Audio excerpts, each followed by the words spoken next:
morning. Hi, everybody. Happy Thursday. Thank you so much for joining me for Rise and Shine with Miko this morning.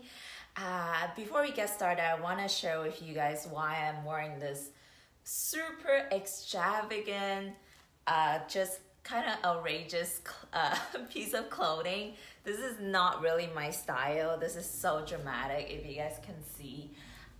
But the reason why I'm wearing this is because I want to challenge myself to further take up space, to own my power, to own my values, my femininity, my feminine power, my sensuality.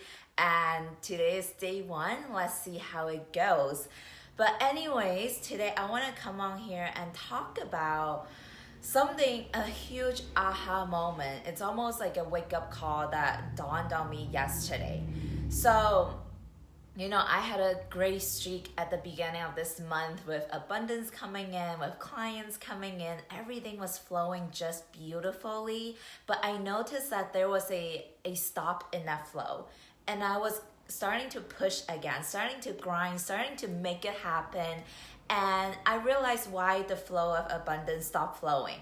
And that was because I stopped giving. I stopped giving, stopped being in generosity, stopped being in service. And I was so focused on something else that wasn't serving me, that wasn't serving other people. So, this is hard for me to say and to even hear myself admit, but that was true. That was 100% true, which was I've been selfish and I have been conditional. So what do I mean by this? I realized that, I have this tendency up until yesterday to really kind of almost be so selfish about only caring about my own wins. As long as I am winning, as long as I'm doing great, it's almost like I didn't care about my teammates. I didn't care about other people that I am supposed to serve. So right now I'm in the powerful leadership training, as I mentioned to some of you guys on here a while back. And that is a beautiful, powerful container where I can share my gifts, where I can support people. And a true leader is someone who develops leaders around them. And I wasn't doing that. I wasn't doing that because I was conditional upon who I was serving. I wasn't willing to serve unless these people were paying me, which was absolutely insane, right? This was what was playing underneath of my conscious awareness. Even though consciously I'm all about giving, I'm all about generosity, I'm all about service, but what was playing underneath of that, I talked about this all the time, 95% of what was driving me was this need to compete, this need to outdo other people, this need to be better than others.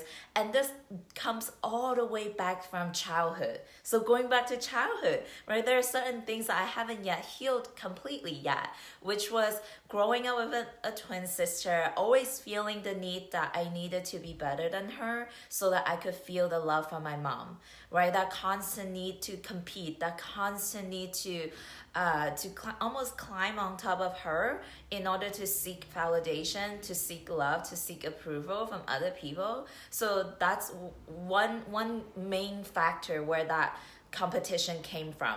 And then second, it's a lot has to do with, the discipline, the way schools have instilled that competition, that competitive nature into me, into a lot of us listening, right? This is a competition nature is what society has conditioned all of us to really live by, to operate from.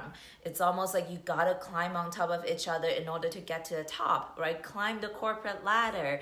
You gotta it's insane how even back in Berkeley, we have this curve system where only a certain amount of students in the class can get an A.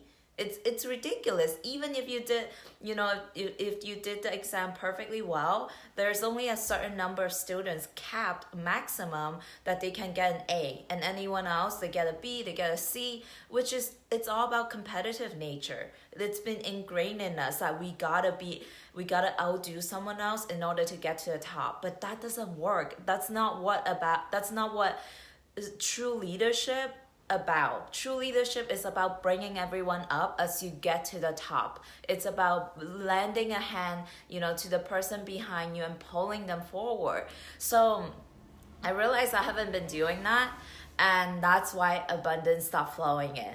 So, because of this new awareness, I am committed to be unconditional in my service, in my generosity, in sharing my gifts, sharing my insight, sharing my wisdom with people, and just every opportunity that I see coming my way, I'm going to serve. I'm going to serve no matter what, regardless if that person is going to pay me or not. It doesn't matter, because at the end of the day, abundance is only a byproduct of us in service. So I know the more I do God's work, the more I put out my gifts and serve people and make a difference for people, the more the abundance will come in naturally. That's not my job to worry about. It's something that will come to me if I stay on track. If I stay on track of being conditional, unconditional, and not selfish, and just love on people. So that's what came to me yesterday. So to wrap all of that up, to summarize, number one, we really got to understand what is driving us in the 95% of our subconscious programming. That is so important to know. I didn't know that. I didn't know that was what was driving me. That was still operating in my foundation. But it started to manifest in ways that didn't work out. So lack of results, lack of abundance, whatever it is that you're creating, if you're not creating the results that you want, you got to look at what's driving you 95% of the game that you're not even conscious of.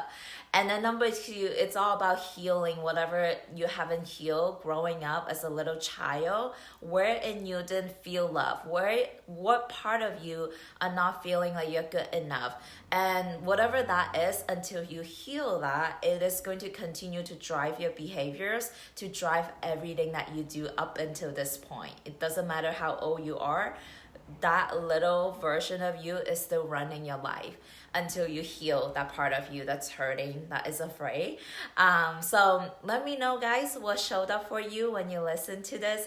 And again, I want to challenge you to do something that is out of your normal routine, just like what I'm doing today, like wearing this extra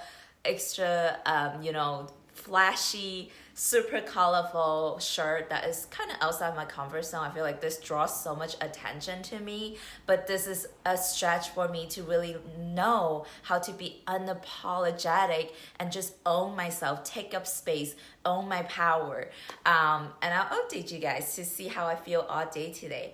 All right, guys, thank you for joining me. I am sending so much love from my heart to you. Have an amazing day, and I'll see you tomorrow. Bye.